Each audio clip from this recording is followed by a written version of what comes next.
সম্মানিত দর্শক মণ্ডলী, আসসালামু আলাইকুম। আমার ইউটিউব চ্যানেল তারেক্স11 টক এটি যারা নিয়মিত দেখেন তারা গতকাল আমার এপিসোড নম্বর 83 যারা দেখেছেন তারা নিশ্চয়ই স্মরণ করতে পারবেন যে সেখানে আমি কিছু বিষয়ে কিছু কথা শেয়ার করার চেষ্টা করেছিলাম। বিষয়টি ছিল জুলাই জাতীয় সনদ। এই স্বাক্ষর অনুষ্ঠানে গত 17ই অক্টোবর যেটি অনুষ্ঠিত হলো, সেই স্বাক্ষর অনুষ্ঠানে তরুণদের দ্বারা সংগঠিত রাজনৈতিক দল, জুলাই যোদ্ধা হিসাবে যে সমস্ত তরুণরা অত্যন্ত আলোচিত তাদের দ্বারা সংগঠিত রাজনৈতিক দল এনসিপি, তারা এই সনদ স্বাক্ষর অনুষ্ঠানে অনুপস্থিত ছিল এবং তারা স্বাক্ষর প্রদান এই কর্মসূচিতে তারা বিরত ছিল। সেখানে ইতিপূর্বে জামাত ইসলামীর কথা শোনা গেছিল যে তারা খুব হাঁক ডাক দিয়ে মঞ্চ কাঁপিয়ে মঞ্চের ডায়াস উপড়ে ফেলে খুব জোরে সোরে বলেছিলেন যে পিআর পদ্ধতির এটি একটি সুস্পষ্ট সিদ্ধান্ত ব্যতীত তারা জুলাই সনদে স্বাক্ষর করবেন না। একই সাথে জুলাই সনদের আইনি ভিত্তি, বাস্তবায়ন প্রক্রিয়া এগুলো নিশ্চিত না হওয়া পর্যন্ত তারা স্বাক্ষর করবেন না। একই ধরনের দাবি জুলাই সনদের যে জুলাই জাতীয় সনদ, সেটির আইনি ভিত্তি ছাড়া সেটি বাস্তবায়নের সুনির্দিষ্ট কর্মপন্থা এটি নিশ্চিত না হওয়া পর্যন্ত এনসিপি তারাও জুলাই জাতীয় সনদে স্বাক্ষর করবেন না।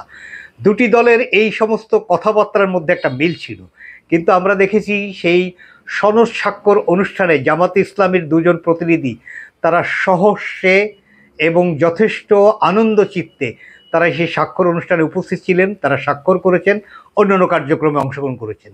সেখানে এনসিপি অনুষ্ঠানে যোগ দেওয়া থেকে যেমন বিরত ছিলেন, তেমনি স্বাভাবিকভাবেই তারা স্বাক্ষরও করেননি এবং তারা তাদের দাবির প্রশ্নে এখনও পর্যন্ত অনড় আছেন এমনটি তারা প্রকাশ করেছেন। এবং তাদেরকে অ্যাকোমোডেট করার স্বার্থে জাতীয় ঐক্যমত্য কমিশন এই মাসের 31 তারিখ অর্থাৎ অক্টোবর মাসের 31 তারিখ পর্যন্ত জাতীয় ঐক্যমত্য কমিশনের মেয়াদ বাড়িয়েছে এই সৎ উদ্দেশ্যেই, যাতে এনসিপিকে এই বিষয়ের সঙ্গে অ্যাকোমোডেট করা যায়। আমরা সন্দেহের কথা বলছিলাম যে এনসিপি কি জামাত দ্বারা এক্সপ্লয়েটেড হলো? জামাত কি এনসিপির সাথে একই সুরে কথা বলার সত্ত্বেও এনসিপিকে ফেলে তারা এই জুলাই সনদ স্বাক্ষর করতে আসলো? তারা কি এনসিপিকে কোনো ট্রাফে ফেললো? এনসিপি তাদের অভিজ্ঞতার অভাবে জামাতের কোনো ফাঁদে পা দিল? এরকম প্রশ্নগুলো কিন্তু ঘুরে ফিরে সামাজিক যোগাযোগ মাধ্যমে উঠেছে। এটি নিয়ে আমি এপিসোড নম্বর 83 সেখানে কথা বলেছিলাম।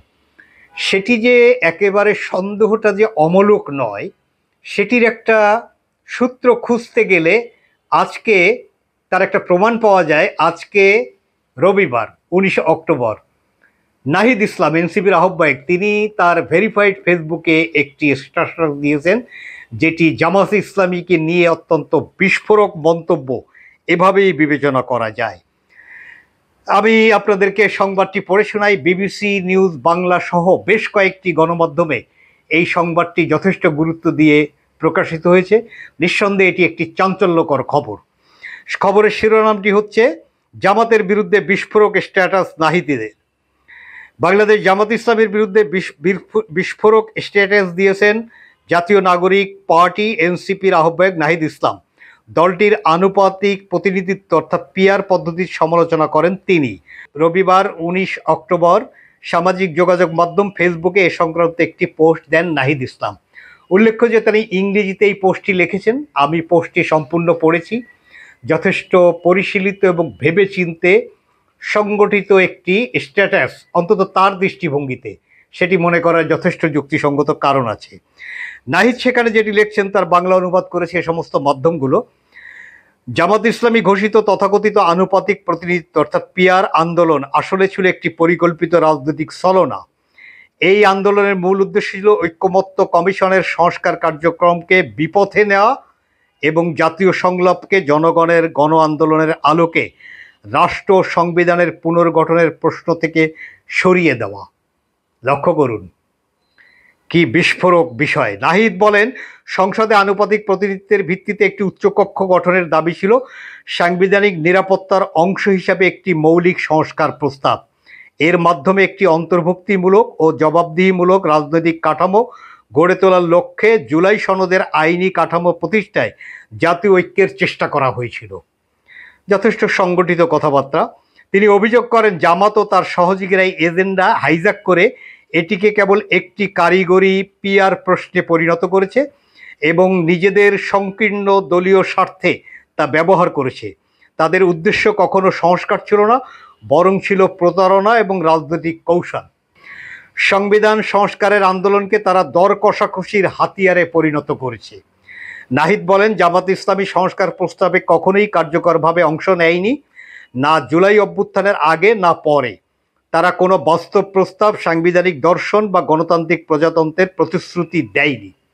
লক্ষ্য করুন, এইটা যদি সত্য হয়ে থাকে তাহলে তো জামাত ইসলামীর রাজনৈতিক অসারতা এটি মানুষের সামনে আসবে, যেটি নাহিদ বলার চেষ্টা করেছেন।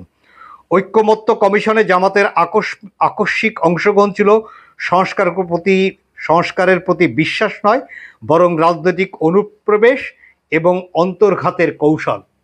তিনি বলেন, বাংলাদেশের জনগণের এই প্রতারণা স্পষ্টভাবে বুঝতে পারছে। তারা সত্যের প্রতি জেগে উঠেছে এবং আর কখনো মিথ্যা বা সংস্কারবাদী বা কৌশলী ব্যক্তিদের দ্বারা প্রভাবিত হবে না। সর্বশক্তিমান বা এই দেশের সার্বভৌম জনগণ কেউই আর অসৎ, সুবিধাবাদী এবং নৈতিকভাবে দেউলিয়া শক্তিকে তাদের উপর শাসন করতে দিবে না। এটি নাহিদের স্বাভাবিক কোনো স্ট্যাটাস আমি অন্তত এভাবে বিবেচনা করতে রাজি নই। এটি নাহিদের নিঃসন্দেহে কোনো প্রতিক্রিয়া, যে প্রতিক্রিয়ায় হয়তো জামাতের সঙ্গে তাদের অনেকগুলো ইন্টারেকশন হয়েছিল, অনেক বিষয়ই তারা, যেমন এটা তো সত্য, রাজনৈতিক বাস্তবতায় বিএনপিকে চাপে রাখার কৌশল নিয়েছিল অন্যান্য আরও কয়েকটি রাজনৈতিক দল, তার মধ্যে জামাত ইসলামী ছিল, এনসিপিও নিঃসন্দেহে ছিল। তারা অনেকটা বিএনপিকে একঘরে করার কাজও তারা জাতীয় ঐক্যমত্য কমিশনের বৈঠকে ওই পরিস্থিতির সময় তারা করেছে। তারা নানা সময় সংবাদ মাধ্যমগুলোতে বক্তব্য দিয়েছে যে বিএনপি সংস্কার চায় না, সংস্কারের প্রশ্নে বিএনপি বাধা। তাদের একজন নেতা এভাবে মন্তব্য করেছেন যে জাতীয় ঐক্যমত্য কমিশন এখন সালাউদ্দিন কমিশনে পরিণত হয়েছে। এ ধরনের নানা বাক বিতণ্ডায় একসময় মনে হয়েছিল যে বিএনপি অনেকটা একঘরে। বিএনপির সাথে যে 12 দলীয় জোট বা অন্যান্য যারা আছেন, যারা বিএনপির সঙ্গে জোটবদ্ধ নির্বাচন করার সম্ভাবনা আছে, বিগত দিনে যুগপৎ আন্দোলন করেছিলেন, তাদের অনেকের মন্তব্য খানিকটা বুদ্ধিজীবী প্যাটার্নের। বিএনপিকে একাকেই এই রাষ্ট্রের বাস্তবতার নিরিখে অনেকগুলো বিষয়ে লড়াই করতে হয়েছে। সব প্রশ্নে বিএনপির অবস্থান সঠিক ছিল, এটি বিএনপি যেমন দাবি করে না, আমরা নাগরিকরাও তা মনে করি না। কিন্তু এই পিআরের প্রশ্নটি প্রথম থেকেই এটি উচ্চ কক্ষে আলোচিত ছিল। হঠাৎ করে জামাতে জিকে যে নিম্ন কক্ষেও আলোচনার বিষয়বস্তু করে ফেললেন, তার সাথে অবশ্য এনসিপি অনেক আগে থেকেই একমত নয়।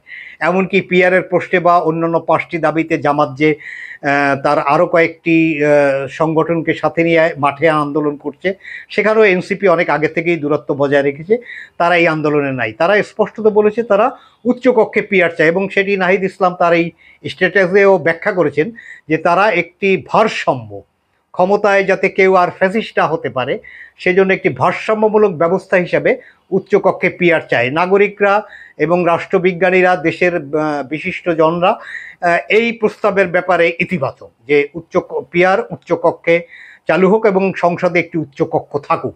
কিন্তু জামাত এই যে বেরিয়ে নানা সময় নানা এই যে স্পষ্টত নাহিদ এখানে বলেছেন যে এটা দর কষাকষির মাধ্যম, এটা একটি প্রতারণা, এটি ঐক্যমত্যের মধ্যে ঢুকে একটি অন্তর্ঘাতমূলক কার্যক্রম। এ কথাগুলো নাহিদ একদিনে কোনো কারণ ছাড়া শুধুমাত্র একটি রাজনৈতিক দলকে মূল্যায়ন করার জন্য বলেছেন, এটি বিশ্বাস করার কারণ নাই। এটা নিঃসন্দেহে ঘটনা পরস্পরায় নানা ঘটনার প্রতিক্রিয়া হিসেবেই তিনি এই স্ট্যাটাসটা দিয়েছেন। কখন দিলেন? যখন 17 অক্টোবর তারা স্বাক্ষর করেননি, জামাত ইসলামী স্বাক্ষর করেছে, এবং এখনও এনসিপি এই বার্গেনিংয়ে আছে। তারা জুলাই সনদের একটি আইনি ভিত্তি চায়। তাদের কিছু কিছু কথা নিশ্চয়ই যুক্তি পাবে, এবং সম্ভবত জাতীয় ঐক্যমত্য কমিশনে ফের আলোচনায় এই বিষয়গুলোর বেশ কিছু অ্যাকোমোডেট হয়েই হয়তো জুলাই সনদে তারা স্বাক্ষর করবে, যেটি রাজনৈতিক বাস্তবতায় হয়তো অন্যান্য রাজনৈতিক দল এগুলো মেনেও নিবে হয়তোবা। আবার তাদের যে কতগুলো প্রস্তাব আছে, যেমন রাষ্ট্রপতি নয়, প্রধান উপদেষ্টা এই সাংবিধানিক আদেশ জারি করবেন, এই প্রশ্নে মৌলিক পার্থক্য আছে, হয়তো সেটি অন্যভাবে বিবেচিত হবে। বিএনপি এখানে যথেষ্ট অভিভাবক সুলভ আচরণ করছে। সালাউদ্দিন আহমেদ এই জুলাই সনদের 5 নম্বর দাবি নিয়ে যখন জুলাই যোদ্ধারা মাঠে, তখন তিনি নিজে একটি স্ট্যাটাস দিয়ে এটি যাতে পরিপূর্ণ জুলাই যোদ্ধাদের জন্য একটি সুরক্ষামূলক মানে দফা হয়, সেভাবে তিনি একটি স্ট্যাটাস দিয়ে সরকারকে আহ্বান করেছিলেন জাতীয় ঐক্যমত্য কমিশন তৎক্ষণাৎভাবে 5 নম্বর দফায় সেই সংশোধিত অবস্থা তারা যুক্ত করে জুলাই যোদ্ধাদের এই দাবিটিকে অ্যাকোমোডেট করেছেন। এখানে নিঃসন্দেহে সালাউদ্দিন আহমেদ বা বিএনপি তারা একটা অভিভাবক সুলভ আচরণ করেছে। আমি এখনও বিশ্বাস করি যে বিএনপির পক্ষ থেকে ঐক্যমত্য কমিশনে যারা আছেন তারা হয়তো ঐক্যমত্য কমিশনের বাইরেও জাতীয় নাগরিক পার্টি এনসিপির সঙ্গে তারা এক ধরনের ডায়লগ করবেন, যাতে এনসিপির দাবিকে অ্যাকোমোডেশনে নিয়ে যাতে জুলাই সনদে তারা স্বাক্ষর করে। কারণ এনসিপি রাজনৈতিক দল হিসাবে, আমি বারবার বলছি, কতটা মূল্যবান, কতটা বড়, কতটা ছোট, এটি একটি ভিন্ন বিষয়, বিতর্ক। কিন্তু নাহিদ ইসলাম, সার্জিস আলম, হাসনাত আবদুল্লাহ সহ এই যে ফ্রন্টলাইন যোদ্ধারা, জুলাই যোদ্ধারা, তারা খুব গুরুত্বপূর্ণ বাংলাদেশের রাজনৈতিক বাস্তবতায়, নিঃসন্দেহে তারা গুরুত্বপূর্ণ। তাদেরকে এই জাতীয় ঐক্যমত্যের ফ্রেমের বাইরে রেখে পথ চলাটা এটি নিশ্চয়ই দায়িত্ববান কোনো রাজনৈতিক দল, কোনো গোষ্ঠী চাইবে না। কিন্তু জামাত ইসলামী সম্ভবত সেখানে তারা সকলকে বিট করে হঠাৎ করে এক ধরনের অতিরিক্ত তৎপরতা, মঞ্চ কাঁপিয়ে, ডায়াস ফেলে দিয়ে, এমনকি চট্টগ্রামে তাদের একজন নেতা বলেই বসলেন যে আগামীতে জামাত ইসলামী হবে সরকারি দল, বিএনপিকে বিরোধী দলে বসতে হবে। জামাতের কোনো দায়িত্বশীল জায়গা থেকে এই বক্তব্যের কোনো সংশোধনী দেওয়া হয়নি। এই যে বাড়াবাড়ি রকমের আচরণ, ক্ষমতায় যেতেই হবে, চলে গেছেন। এছাড়া আমরা দেখেছি মার্কিন যুক্তরাষ্ট্রে যখন জাতিসংঘর অধিবেশনের সফরে ডক্টর ইউনূসের সফর সঙ্গী হিসাবে প্রত্যেকটি দল থেকে 2 জন গেলেন, বিএনপি, জামাত ইসলামী এবং এনসিপি থেকে। সেখানে এনসিপির নেতৃবৃন্দ আক্রান্ত হলেন, বিএনপির মহাসচিব তাকে উদ্দেশ্য করে অসভ্য আচরণ করলো আওয়ামী লীগের সমর্থকরা। কিন্তু জামাত ইসলামী তাদের যে প্রতিনিধি, তারা কিন্তু নিরাপদে এবং অনেকটা স্বস্তিতে ফুলের শুভেচ্ছা গ্রহণ করে তারা সেই মানে এয়ারপোর্টের বাইরে যেতে সক্ষম হলেন।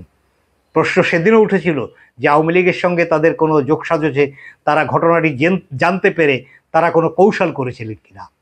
ফলে এই ধরনের নানা বিভিন্ন দ্বিচারিতামূলক আচরণ জামাত ইসলামীর, এবং ঐতিহাসিক অনেক ঘটনাই জামাত জনগণের বিপক্ষে যে অবস্থান, পাকিস্তান আন্দোলনে তাদের জনগণের বিপক্ষে অবস্থান ছিল, বাংলাদেশ মুক্তিযুদ্ধের সময় তাদের অবস্থান বাংলাদেশের স্বাধীনতা এবং জনগণের বিপক্ষে ছিল। ৮৬ সালে তারা জনগণের পিঠে ছুরিকাঘাত করে আওয়ামী লীগের সঙ্গে তারা নির্বাচনে চলে গিয়েছিলেন। এরশাদকে আরও ৪-৫ বছর শাসন করার জন্য তারা এই সুযোগটি তৈরি করে দিয়েছিলেন। একই সাথে এখন জামাত ইসলামীর নানা আচরণ, তারা আওয়ামী লীগকে ক্ষমা করে দেন, তারা এমন কোনো কাজ করবেন না যাতে ভারত কষ্ট পায়, এমন কথা তারা বলেন।